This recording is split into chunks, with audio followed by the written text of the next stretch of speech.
My name's Greg.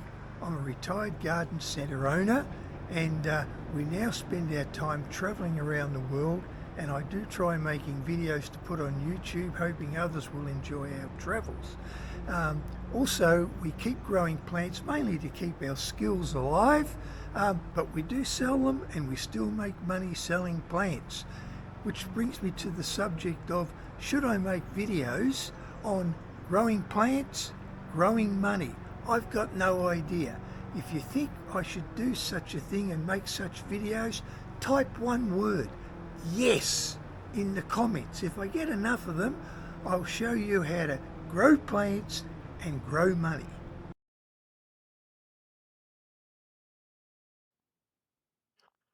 Okay, now there are 3 good reasons why you should go to Lake Tekapo. The striking turquoise lake created by glacial flower, and that's not Flower, that's flour that you bake, Flour. The best view of the lake will be when we put the drone up a bit later in the video. It'll really highlight the colour of the lake. What is glacial flower? Look, I'll explain that later. Another reason is the area is surrounded by the Southern Alps, and the number one destination is not too far away. Do you know what it is? We'll let you know shortly.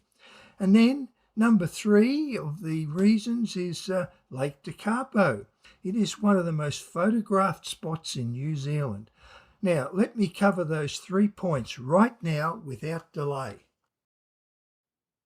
The lake itself, its beautiful turquoise colour. And how or why? It's because of glacial flower. And what does it do?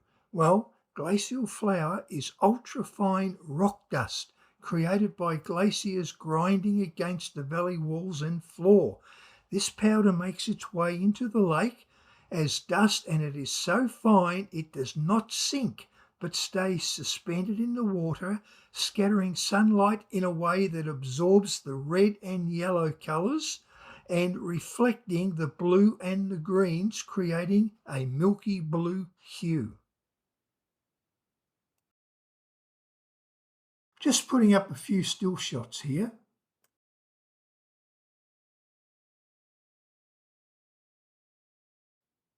Now, as we walk into the restaurant here, the second reason is the Southern Alps.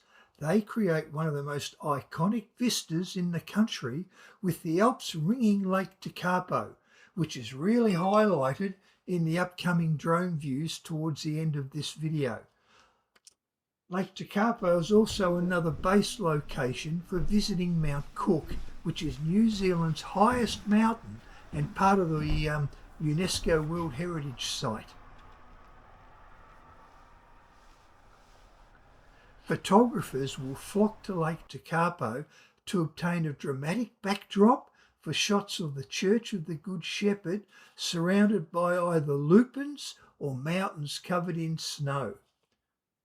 Lake Tekapo is also home for winter skiing, and in the summer there are lots of walks framed by mountains. And number 3 is Lake Tekapo, which is the most photographed place in New Zealand.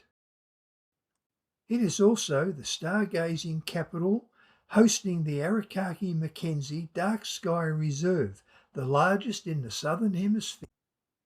And Lake Tekapo is also home to the Mount John Observatory, just 20 minutes out of town, with guided telescope tours and Maori astronomy insights. Finally, with Lake Tekapo, you have that seasonal highlight of the lupin bloom from late November through December, when the whole place lights up. Lupins flower all around the place in vibrant colours of pinks, purples and blues, especially around the Church of the Good Shepherd. Okay, we're now leaving the restaurant area. We'll walk across to the kids' play area. There's a really good flying fox here, and then we'll drive around to the Church of the Good Shepherd, where we'll put the drone up, where you'll see some really stunning views of Lake Tekapo.